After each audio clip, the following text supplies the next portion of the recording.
नमस्कार, आप देख रहे हैं न्यूज वन इंडिया। आपके साथ मैं हूं सौरभ सक्सेना। अब की बार देवरिया का दिग्गज कौन? जी हां, कानपुर में बिकरू हत्याकांड के बाद ब्राह्मणों को रिझाने में जुटी सभी राजनीतिक पार्टियां पूर्वांचल के ब्राह्मण बहुल इलाके में जोर आजमाइश दिखाने की कोशिश कर रही हैं। देवरिया के राजनीतिक इतिहास में पहली बार यहां किसी विधानसभा चुनाव में सभी प्रमुख दलों ने ब्राह्मण उम्मीदवार उतारे हैं। देवरिया विधानसभा उपचुनाव में Bharatiya Janata party, Samajwadi party, Bahujan Samajwadi party और कांग्रेस ने इस बार न केवल ब्राह्मण उम्मीदवारों पर दांव लगाया है, बल्कि रोचक बात भी है कि सभी त्रिपाठी हैं। देवरिया सदर सीट से अंतिम ब्राह्मण प्रतिनिधि की बात की जाए तो 1989 में जीता था। इसके बाद 3 दशकों के बाद यहां कोई भी ब्राह्मण उम्मीदवार चुनाव नहीं जीत सका, लेकिन इस बार देवरिया का उपचुनाव नया इतिहास लिखने की तैयारी कर रहा है।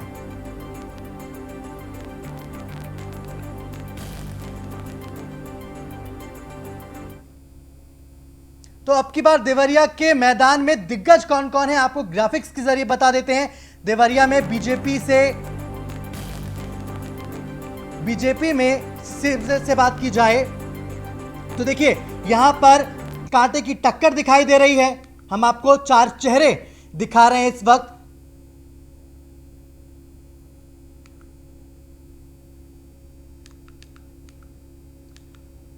बीजेपी की बात की जाए तो सत्यप्रकाश मणि पे उन्होंने दांव लगाया है। वहीं समाजवादी पार्टी ने ब्रह्मशंकर त्रिपाठी पे दांव लगाया है। मुकुंद भास्कर मणि कांग्रेस की प्रत्याशी यहां पर। वहीं बसपा की बात की जाए तो अभय मणि त्रिपाठी है। ये 4 चेहरे आपको हम दिखा रहे हैं जो देवरिया उपचुनाव के मैदान में है। तो देवरिया से कृष्णानंद हमारे साथ सीधे जुड़ चुके हैं। कृष्णानंद, इस बार देवरिया का दिग्गज कौन?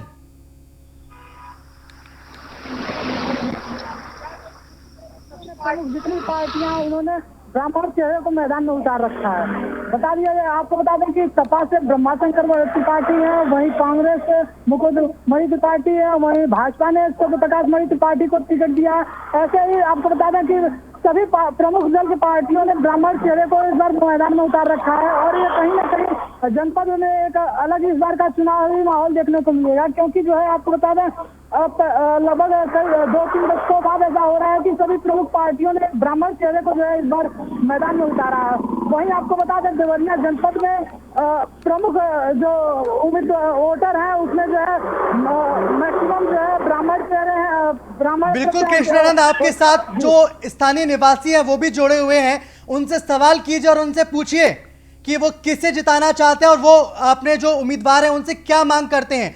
क्या ऐसी कमी है उनके विधानसभा क्षेत्र में जिसको उनको लगता है पूरा करना चाहिए?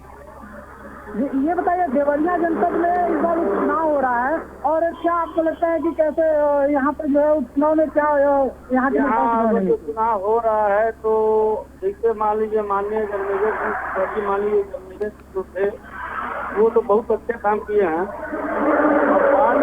मान लीजिए चारों ब्राह्मण है, हो सकता है को हम लोग मिलकर लड़ा दें। तो देखिए आपको बता दें, यहाँ कुछ लोगों का ये कहना है कि पूर्व विधायक स्वर्गीय जन्मेजय के जो पुत्र हैं पिंटू सिंह, उनके बारे में इन लोगों का कहना है कि हो सकता है कि भाजपा ने उन्हें टिकट नहीं दिया है, तो हो सकता है वो निर्दल जो है उनको मैदान में खड़ा किया जाए और पार्टी के तरफ न देख के इन लोगों का वोट जो है निर्दल प्रत्याशी पूर्व विधायक जन्मेजय सिंह के बालक को जो है इन लोगों का वोट दिया जाए। जी बिल्कुल, बात कीजिए उनसे, पूछिए वो क्या चाहते हैं वो प्रत्याशियों से। आप क्या चाहते हैं, यहाँ के प्रत्याशियों से क्या चाहते हैं, किस तरह का विकास चाहते हैं? विकास तो बहुत अच्छा कर रहे थे जन्मेजय सिंह स्वर्गीय जो है। और दूसरी बात यह है कि हमारे जो राष्ट्रीय नेता हैं, चाहे हमारे माननीय प्रधानमंत्री जी हैं या मुख्यमंत्री जी हैं, 2 निर्णय लिए सही लिए हैं, जिनको भी मैदान में लाए हैं वो काम अच्छे ढंग से करेंगे और पार्टी का जो भी काम है अच्छे ढंग से लोग करते चले आए हैं और कर रहे हैं और करेंगे। इसलिए जो भी निर्णय पार्टी ने लिया है, महाराज योगी जी ने लिया है, हम लोग उनके साथ हैं और उसको स्वीकार भी कर रहे हैं।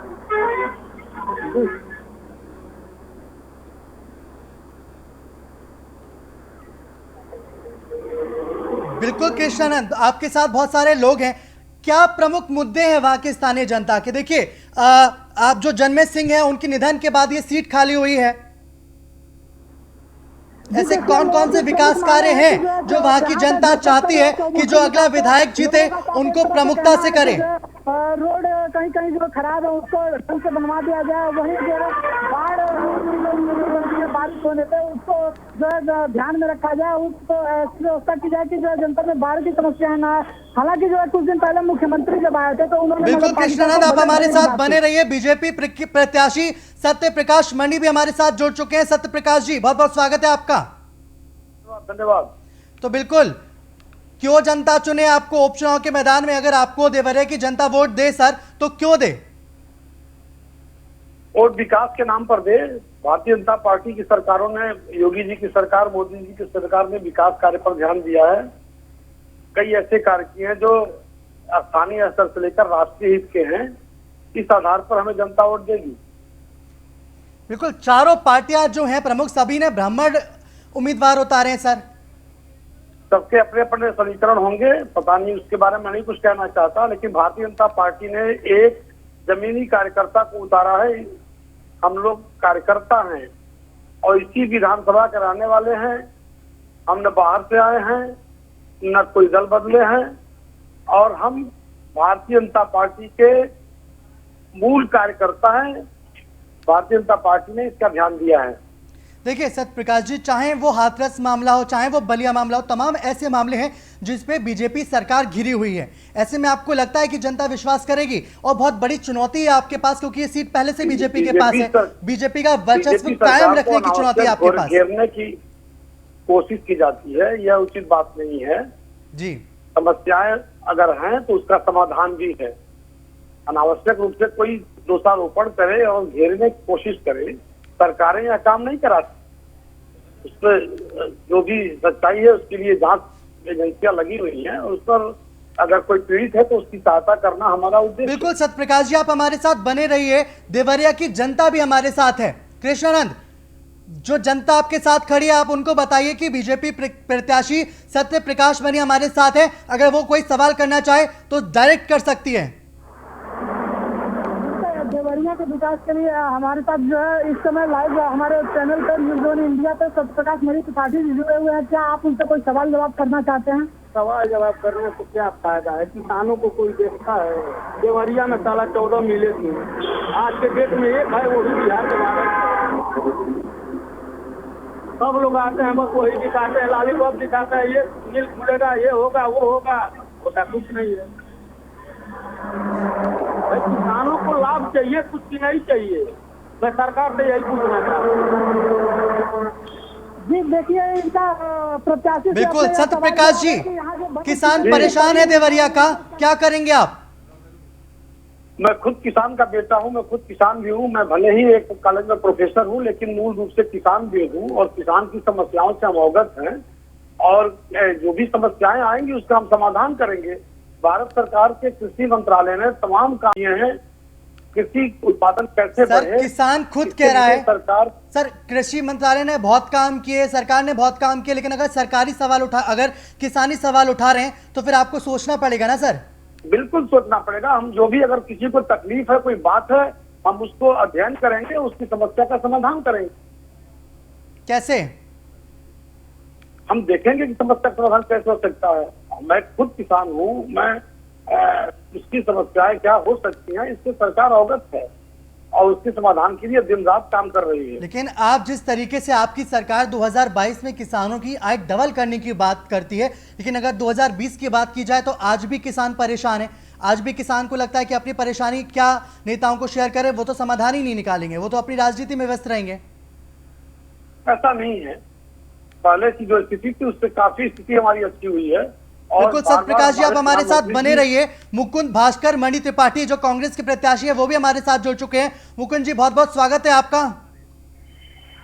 जी, बहुत बहुत स्वागत है आपका। सर ये बताइए, देवरिया से आप कांग्रेस प्रत्याशी हैं, कांग्रेस की बात की जाए, चाहे सभी दलों ने ब्राह्मण चेहरे को ही उतारा है मैदान में, तो वहां की क्षेत्रीय जो परेशानियां हैं उसको भी आप लोग ध्यान में रख रहे हैं, या फिर बस आपको लग रहा है कि ब्राह्मण वोट बैंक? बाकी जो प्रत्याशी उतारे हैं वो यहाँ आप मैं बता दूं, मैं ही हूँ जो बचपन से लेकर आज तक किसानों का, नौजवानों का, छात्रों का संघर्ष करता रहा हूँ और इस क्षेत्र का निवासी हूँ।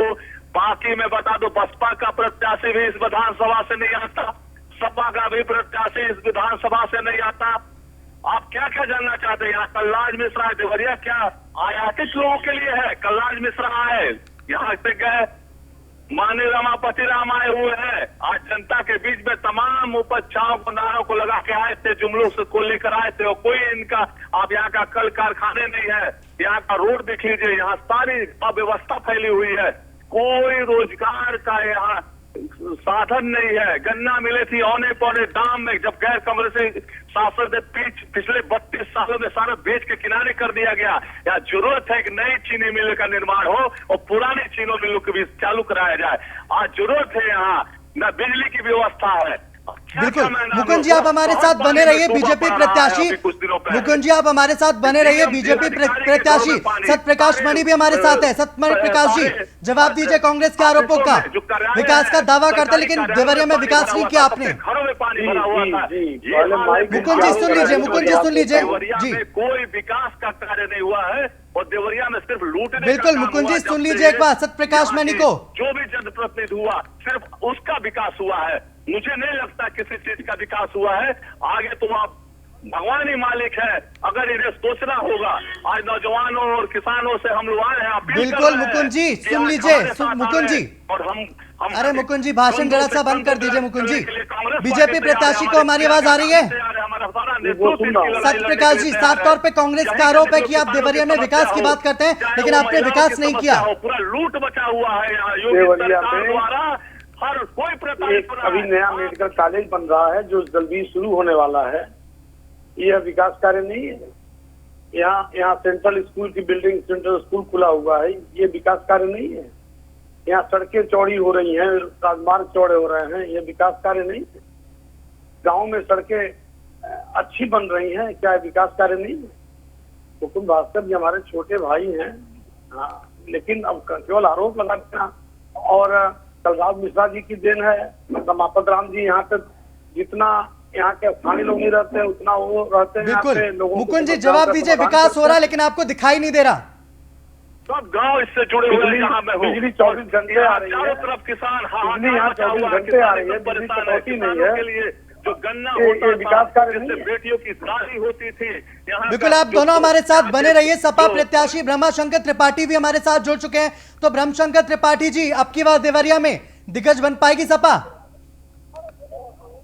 मुझे पूरी आवाज सुनाई, प्रश्न का आवाज नहीं सुनाई दिया। ब्रह्मशंकर जी, मैं आपसे पूछ रहा हूँ, क्या देवरिया में सपा दिग्गज हो पाएगी? सपा भारी बहुमत से जीतने जा रही है। जी बोलिए सर। ये सपा भारी, हर जाति धर्म के लोग ये त्रस्त हो गए भारतीय जनता पार्टी की सरकार से, चाहे वो केंद्र की हो चाहे प्रदेश की हो। व्यापारी से लेकर हो, छात्र, बेरोजगार, नौजवान हो, किसान हो, सारे के सारे लोग परेशान हैं। और सभी लोग मन बना लिए है कि इस भ्रष्ट सरकार को हटाने का काम करेंगे और समाजवादी पार्टी के साथ चुनाव को जिताएंगे।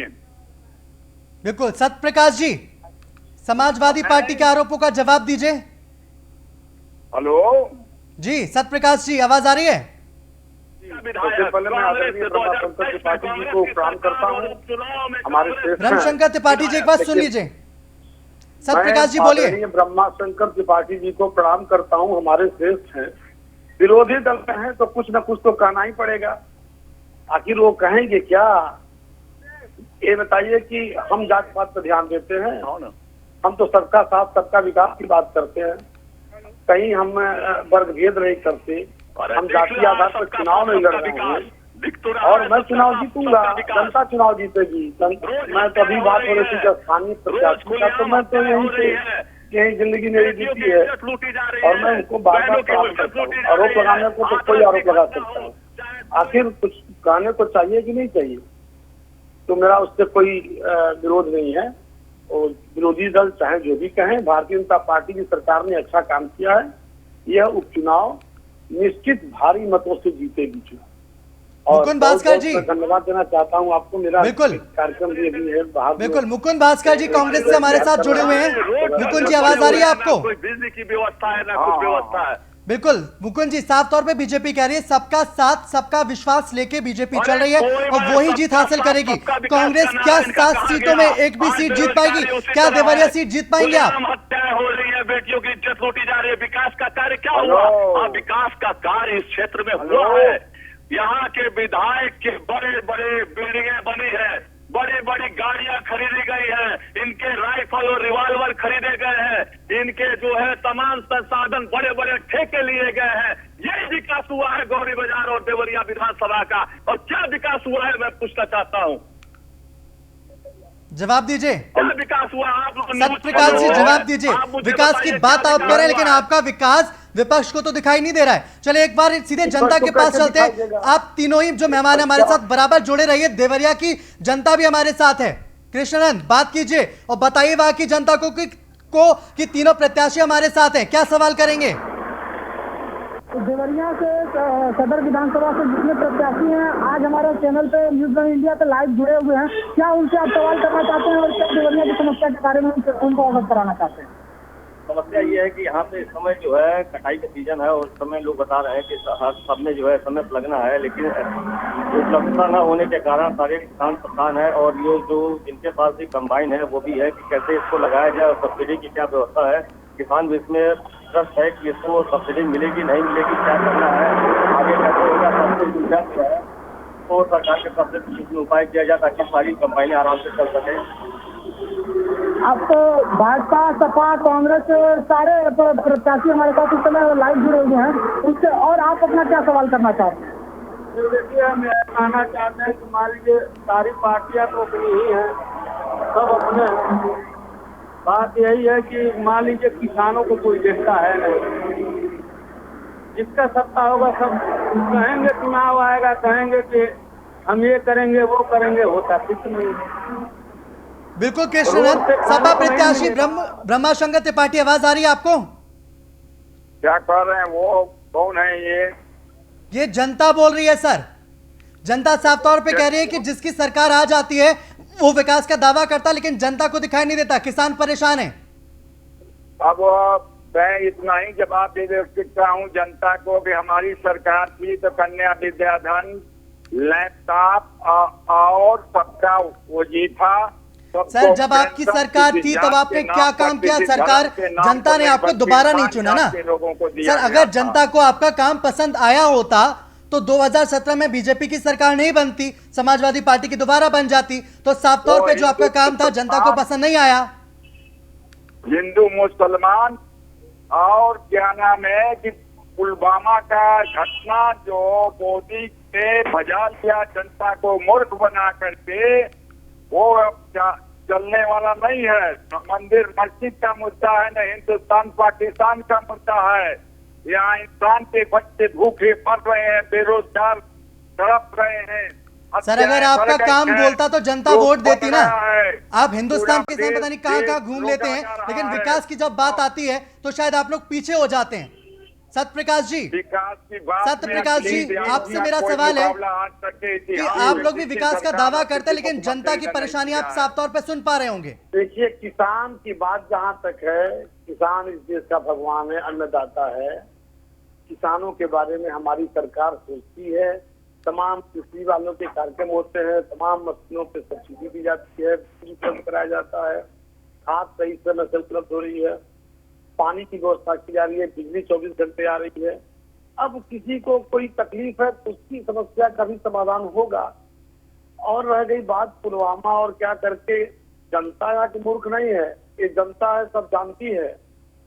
जनता को मूर्ख कर देना कि जनता मूर्ख बन जाती है, ये इस बात का मैं विरोध करता हूँ। ये जनता पब्लिक है, सब जानती है। हाँ बस मैं यही कह रहा हूँ कि मैं अपने बड़े भाई साहब को फिर प्रणाम कर रहा हूँ। बिल्कुल मुकुंद भास्कर जी, किसानों के लिए आप भी बात कर रहे हैं, किसानों के लिए आप पंजाब में भी आपके राहुल गांधी जाकर प्रदर्शन कर रहे हैं, लेकिन जो किसानों की असल दिक्कत है, असल परेशानियां हैं, उसको कांग्रेस भी नहीं छू पा रही है।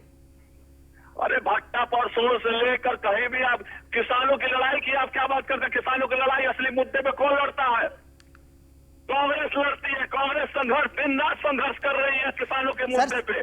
सबसे ज्यादा कांग्रेस ने राज किया, फिर भी किसानों की हालत खराब क्यों है? सवाल आप ही से किया जाएगा, बार बार किया जाएगा। 14 चीनी मिले जब 2 हमारे जिला एक में होती थी, कांग्रेस ने 14 मिले दी, किसानों के लिए दी, इन्होंने बेचने का काम किया। या नार किससे बनवाया? कांग्रेस ने बनवाया। किसानों पे राजनीति बहुत हुई सर, आप ही सबसे ज्यादा सत्ता में रहे हैं, तो फिर किसान परेशान क्यों हैं? क्यों किसान आज भी गरीब है? इनकी सत्ता, आप लोग कृषि बिल पे सरकार को घेर रहे हैं। जब सत्ता था तो हमने जब आप लोग कृषि बिल पे सरकार को घेर रहे हैं, लेकिन वही किसान पंजाब में पराली जलाने को मजबूर है। का काम किया है चीनी कोई योजना नहीं बनाते आप लोग किसानों के लिए। यहाँ बेरोजगारी देने का यही लोग काम किए। यहाँ नहरें नहीं है, जो नहरें हैं लेकिन उसके कांग्रेस जमाने में बनी हुई नहरें हैं जिसमें पानी और जैसे ट्यूबवेलें अब बंद है, जो कांग्रेस के जमाने के ट्यूबवेलें हैं वो बंद पड़ी है। आज पे नहरों की ना सफाई हो रही है ना पानी है। आप बात करते हैं सर, किसानों की आवाज आप भी सुन रहे होंगे। किसी ने नहीं किया। मुकुंद जी, देवरिया के किसानों की आवाज आपके कानों तक पहुंच रही है या नहीं पहुंच रही है? देखिए किसानों के साथ क्या हुआ जो प्रदर्शन में दिल्ली में। मुकुंद जी, मेरे सवाल का जवाब दीजिए, क्या देवरिया के किसान की आवाज आपके कान तक पहुंच रही है या नहीं पहुंच रही है? हेलो, क्या देवरिया के किसान की आवाज आपके कान तक पहुंच रही है? हेलो, मेरी आपकी आवाज आ रही है? और किसानों की आवाज आ रही है जो देवरिया से हमारे संवाददाता जुड़े हैं?